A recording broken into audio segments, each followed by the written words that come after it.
Nossa conversa hoje de família salesiana, com você, com os irmãos salesianos, com quem nos acompanha no programa Encontros, no YouTube, é com uma pessoa muito especial. Bom, aqui ao meu lado, vocês já conhecem, é o padre Francisco Inácio, que é o provincial salesiano no Nordeste. Mas quem está aqui para conversar conosco é o padre Pascoal Chaves. Padre Pascoal Chaves é mexicano, nascido em 1947, 75 aninhos tem agora. Ele estudou muito a Bíblia Sagrada, mestre em Escritura, doutor em Teologia Bíblica, em Salamanca, na Espanha, e, numa certa altura, ele não foi inspetor também no México, não é?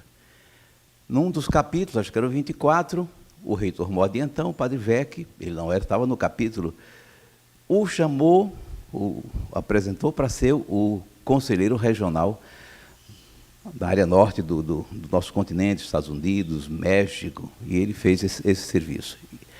Depois se integrou no capítulo geral, no conselho geral, foi por 12 anos reitor-mor da congregação salesiana. De 2004, não, 2002 a 2014. Reitor-mor, sabe o que é isso? É o sucessor de Dom Bosco, 9º sucessor de Dom Bosco. Por 12 anos, ele dirigiu essa grande congregação, que tem uma importância grande não pelo tamanho, mas porque se dedica à juventude, que é o coração da igreja. É com ele que nós vamos conversar. Você vai se interessar, você que tem filhos, que tem netos, porque o nosso negócio é o cuidado cristão da juventude. Padre Pascoal, muito obrigado por atender o nosso convite. Muchas gracias de poder conversar contigo y poder llegar también con el mismo mensaje pues a todos los que ordinariamente siguen tus programas y sobre todo esto de encuentro, así a propósito del tema de los jóvenes. Depois de 12 anos que o senhor esteve como sucessor de Dom Bosco à frente de toda a congregação salesiana, o senhor voltou ao trabalho normal de todo salesiano, hoje cuidando de palestras, de escritos, atendendo a tantos convites. Mas nos diga como é que foi sair dessa posição de reitor-mor para o normal dos cidadãos da congregação. Pues para mí ha sido realmente un paso muy natural el hecho de nunca haber aspirado ni a ser provincial, ni a ser regional, ni a ser rector mayor, sino simplemente a ser un salesiano de Don Bosco para los jóvenes. Me permitía desempeñar esta tarea, esta hermosa misión que me había sido asignada, dando lo mejor de mí, tratando de ser muy fiel a Don Bosco, pero también a los tiempos nuevos que estábamos viviendo, y después dejar paso al sucesor, en este caso a don Ángel Fernández Artime, que es el actual rector mayor.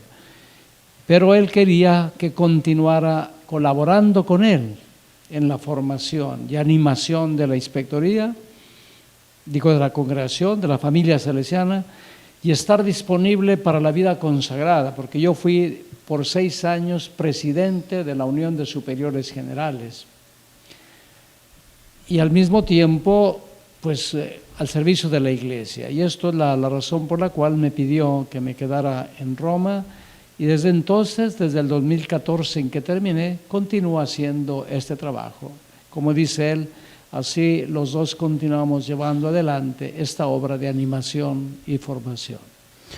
Penso que a vida religiosa, com essa forma de rotatividade nas funções, né, nesse ministério do governo, dá uma grande lição. E, ultimamente, o Papa Bento XVI deu também, né, deixando o pontificado numa hora que ele julgou que não era mais possível continuar à frente, né, na liderança da igreja. Mas o senhor Padre Pascoal sempre foi respeitado na congregação, na vida religiosa, na igreja, pela atenção que o senhor tem aos sinais dos tempos, que esteve sempre acompanhando, estudando, pesquisando, discutindo, dialogando sobre os grandes problemas da humanidade e as respostas que poderiam ser dadas à igreja na congregação. Hoje nós estamos num mundo cheio de problemas, não é? Mas os grandes talvez seja a desigualdade, com a pobreza, a guerra, o fenômeno da migração. e o da mudança climática, talvez sejam os grandes dramas que hoje inquietam o mundo. E o senhor nos disse, nesse retiro que o senhor está pregando, que o Papa Francisco é um dos maiores intérpretes dos nossos tempos. O senhor explicou isso. Yo estoy convencido de que en este mundo que se ha vuelto muy complejo, el mundo de hoy es muy complejo, con unos cambios muy rápidos, muy profundos, que requiere de un cristiano, con más razón de un religioso o de una persona que es llamada a animar al pueblo de Dios, una grande capacidad de leer lo que está pasando.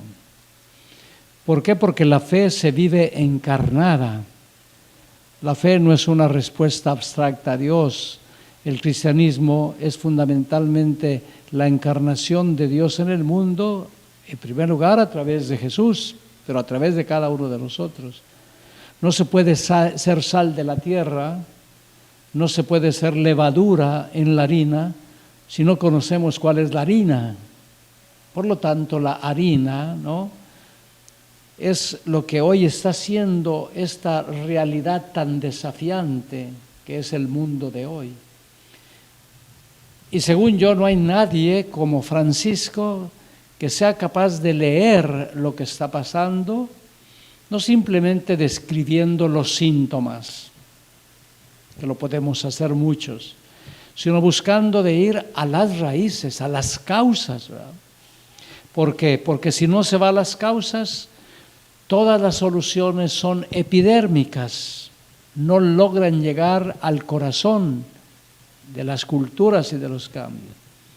Entonces Francisco, para mi gusto, es la persona que hoy tiene la mejor capacidad para leer en profundidad y sobre todo para ofrecer algunas líneas de salida, porque hay que buscar soluciones, y soluciones que sean integrales, no solamente parciales, ¿verdad?, porque no resolverían el problema. Esta es la razón por la que insisto mucho en conocer mucho más su pensamiento, conocer cuáles son sus grandes orientaciones, en concreto su magisterio, ¿verdad? Por ejemplo, sus dos doctrinas, sus dos encíclicas sociales, la que se refiere al cuidado de la casa común, la Laudato Si, el que se refiere a la reconstrucción de toda la humanidad, todos hermanos, Fratelli Tutti, nos presenta realmente una visión muy completa, muy crítica, pero al mismo tiempo iluminadora de los pasos que habría que dar para resolverlo. O senhor também nos falou hoje, num quadro mais amplo, sobre o que hoje existe, uma certa crise da vida religiosa, não é?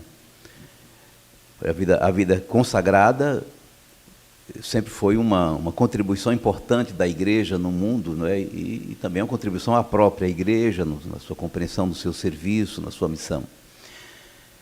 Como o senhor explicaria hoje por que a vida consagrada histórica, tradicional, das congregações particularmente, tem diminuído um pouco, não é? E tem tido menos vocações? O que seria? O que estaria acontecendo? Yo creo que la vida religiosa no es el problema. El problema es, en primer lugar, es un problema de tipo demográfico. Por ejemplo, en Europa, si no hay hijos, ahora no hay hijos para el país. En Italia, en España, en muchas partes del norte de Europa, son más las muertes que los nacimientos. Quiere decir un continente envejecido, con una pirámide al revés. En lugar de haber muchos jóvenes con pocos padres y abuelos, es una sociedad de muchos abuelos con muy pocos jóvenes. Papa Benedicto decía, es un continente que parece odiarse porque está cortando lo que es su futuro. Sin hijos no habrá futuro. Entonces el problema de la vida religiosa es un reflejo de un problema demográfico antes que nada. Basta pensar que España dice que necesitará para el 2050 12 millones de migrantes manteniendo la planta laboral. ¿Quién va a hacer funcionar la planta laboral? ¿Quién va a generar para dar pensiones a todos los ancianos? Entonces, el primer problema de la vida religiosa es la consecuencia de un problema demográfico. El segundo, no cabe duda que hoy el mundo cada vez más se ha secularizado, es decir, cada vez más ha prescindido de Dios. Si Dios existe, es lo mismo, es como si no existiera.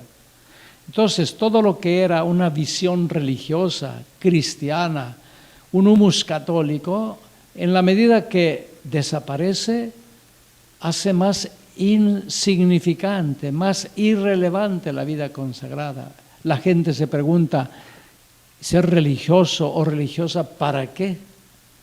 Porque confunden la acción de lo que hacemos con lo que es el verdadero significado de la vida religiosa.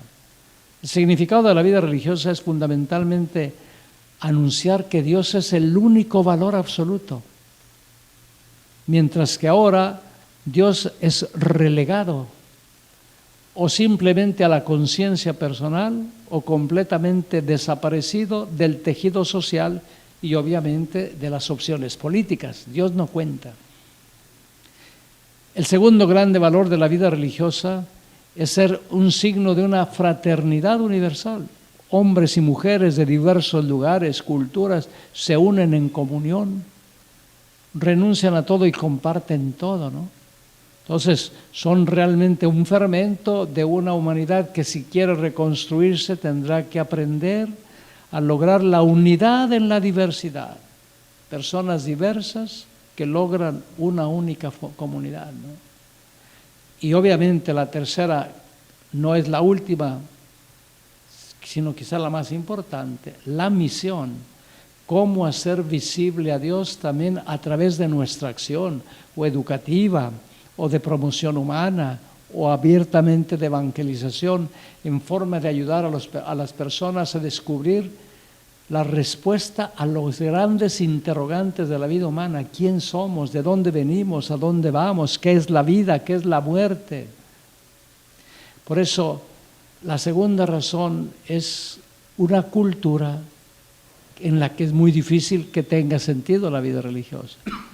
Y tercero, que la vida religiosa efectivamente ha vivido siempre un proceso de cambio, siempre. Y esto es bueno porque es vida, por lo tanto es dinámica. Y porque es religiosa, tiene que confrontarse siempre con la fidelidad a su Señor Jesús y también a los tiempos. Neste tema das vocações, o último capítulo geral, dentre tantos temas abordados, dois acho que nos sugerem um percurso de acompanhamento. É o tema da identidade carismática dos salesianos de Dom Bosco, mas de todos nós da família salesiana, e do acompanhamento dos jovens, que requer de nós uma mudança de mentalidade da pastoral juvenil. Era o tema desta tarde da Christus Vivit, né? Ou seja, sair de um conceito de pastoral juvenil que considere na verdade, uma mentalidade pastoral diferente, que possa ser capaz de acompanhar os jovens. Então, esses dois temas me parecem muito importantes hoje: a identidade carismática, o modo como nós propomos aos jovens a vida de fé, que isso pode culminar com um compromisso cristão, evangélico de qualquer natureza, e o modo como nós os acompanhamos na pastoral juvenil. Esses dois temas, queria que o senhor pudesse falar algo: identidade carismática de cada salesiano e pastoral juvenil. En primer lugar, la identidad es fruto de una identificación. Yo soy salesiano en la medida que me identifico con Don Bosco, en la medida en que hago experiencia de los valores que Don Bosco encarnó, en la medida que asumo como proyecto de vida lo que he profesado. Y la fecundidad de la vida religiosa depende de la identidad. Si yo no tengo identidad, no tengo ninguna relevancia en la sociedad. Es como la sal que ha perdido el sabor. es como la luz que la ha puesto debajo y está cubierta y no ilumina. Entonces, ¿qué cosa significa? Que cuidar la identidad significa no renunciar a aquello que me hace ser lo que estoy llamado a ser.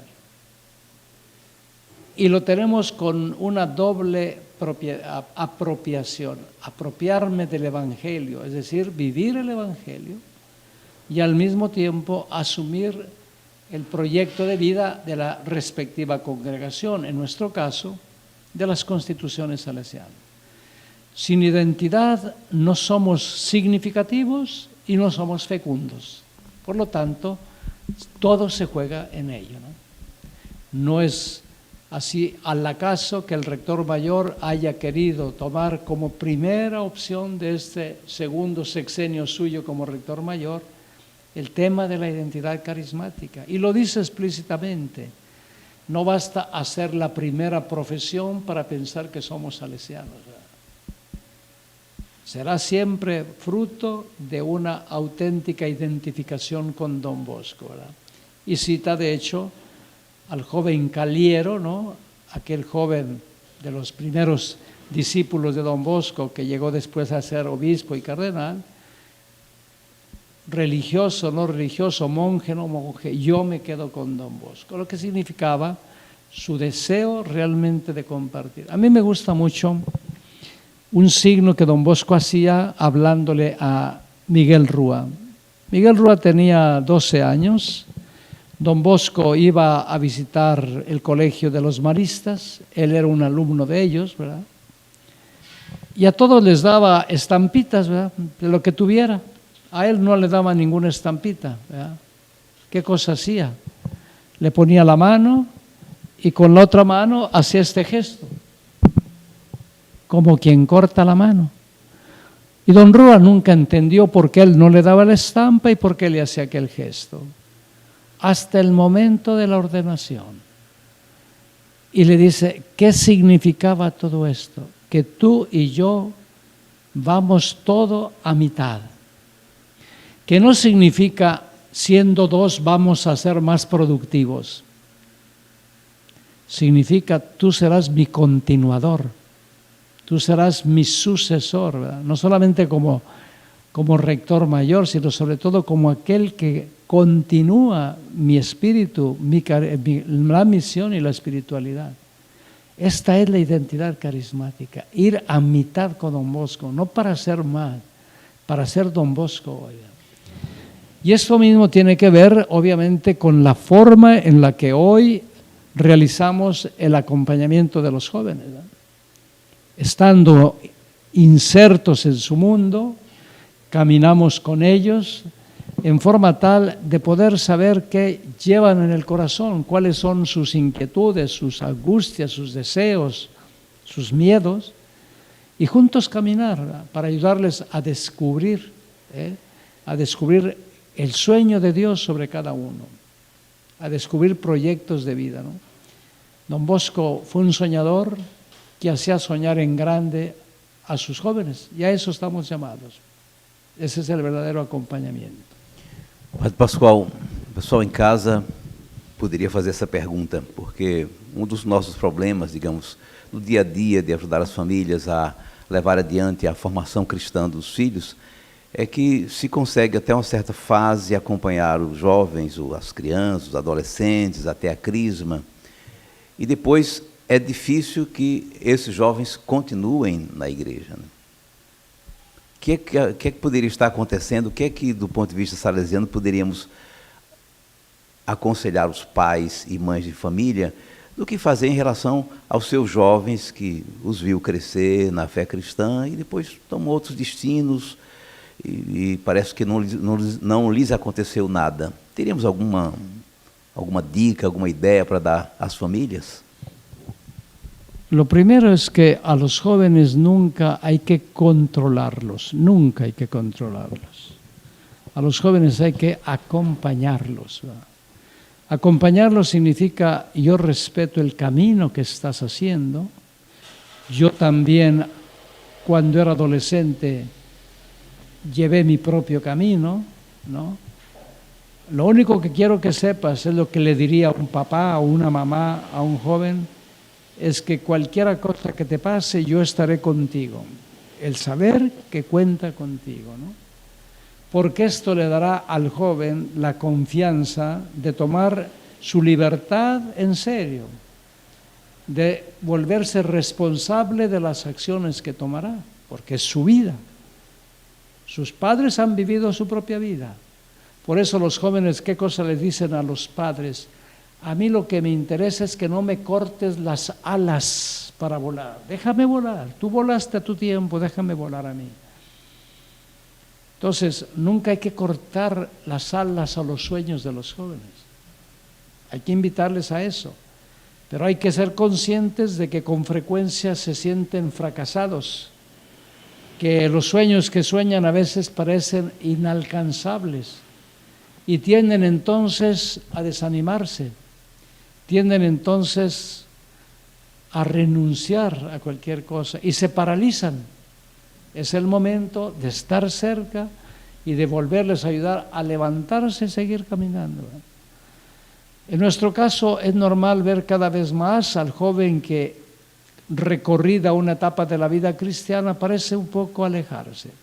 Si ha habido una buena formación, ese joven regresará, porque encontrará allí la respuesta a nuevas inquietudes que se encontrará y que quizá no tenía, ¿no?, cuando dejó un poco. Así que a mí me gusta mucho decir, la vida de ninguna persona va jamás controlada. Dios no nos controla. Al hijo que le pide al papá, dame la parte de mi herencia, el Dios no lo chantajea, el papá le dice, aquí está, ¿verdad? Y aunque ya sabemos cómo termina, ¿verdad?, lo único que hace el papá es cada día ir a esperarlo.